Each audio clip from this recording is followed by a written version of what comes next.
ধরে গেছে, উপরে পড়া আছে, ওইখানে যে কান লাগাও।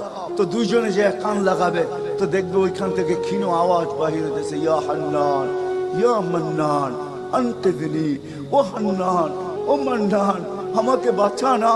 ওই আওয়াজ আল্লাহর আরশের সাথে এসে টক্কর মারবে, ওইখান থেকে উঠায় নিয়ে আসবে, বলবে আমার বন্ধুর উম্মত উঠায় নিয়ে আস।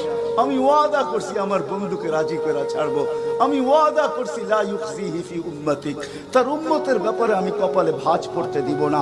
আমার কথা কিন্তু শেষ জায়গায় চলে আসছে।